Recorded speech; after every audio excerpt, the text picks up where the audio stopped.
The Oregon Ducks beat Penn State 32-24 in a double overtime instant classic. Whiteout environment, man. The Ducks come on the road, get the job done. We had predicted this in my preview and prediction. I loved the role that Dan Lanning has had this team on.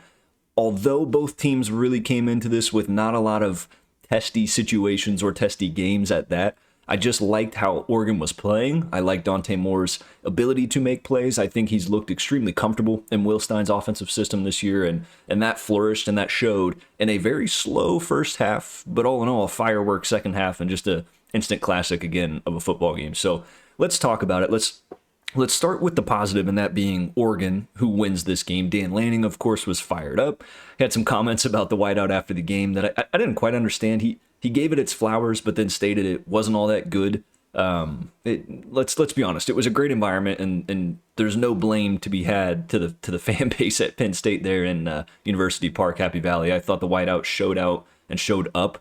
The team, however, especially not in the first half, didn't. And that's, again, been very indicative of this James Franklin tenure, at least in these big top 10 matchups or kind of size-on-size type of games. We've seen him come out the gates and struggle. I did not like Andy Kotelnicki in this offensive scheme whatsoever in the first half. It felt like Nick Singleton and Katron Allen both were never really able to get going. I mean, Katron Allen only 54 yards rushing. The offensive system was just very one-dimensional and quite honestly anemic.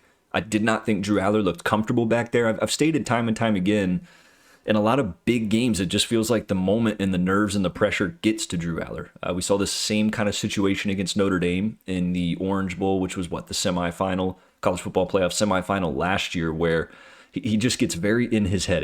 It seems like he overthinks a lot of decisions. He's not very comfortable, and the scheme and the system just didn't feel catered to that. I thought Oregon's defense, and in specific, that secondary played extremely well. I don't think Penn State's offense really got clicking until Trevor Pena was a little bit more involved in the game. Devontae Ross, of course, had a good night, 4 catches for 48 yards, 2 touchdowns out of him. So, I mean, he didn't light up the stat sheet, at least in terms of yardage, but I liked how they were able to get him in some one-on-one coverage. They were able to kind of pull those safeties in aggressively, and in the second half, you saw the adjustments. But here's the thing is, Oregon's offense looked extremely good. Dante Moore, of course, 248 yards through the air, 3 touchdowns, 29 for 39.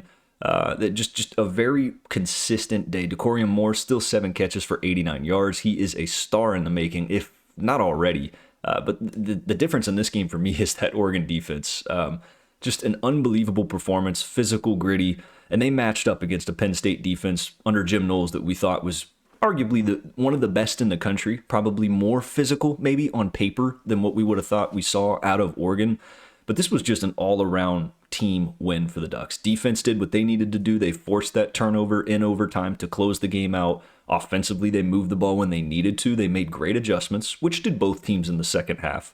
But Oregon just found a way to win. They are a gritty team. I think last year's really just thumping to Ohio State kind of set them up for success in this football game and really in this season. And for Penn State, I just don't understand what is so hard for this team to just wake up and find some rhythm and find some momentum in big-time games like this. So yet again, for James Franklin, you lose the big one, and it's hard to really see what comes next from here. I mean, this team has all the potential to be a great football team, and the season is not over. It's not over at all.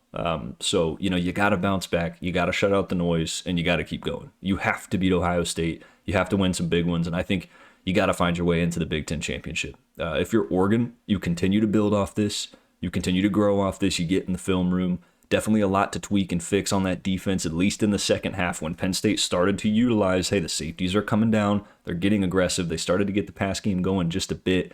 But again, the story, only 14 completions all night for Drew Aller is just, it can't happen. It just can't happen. With the talent they bring in, Trevor Pena, Kyron Hudson, both Singleton and Allen out of the backfield can catch the ball extremely well.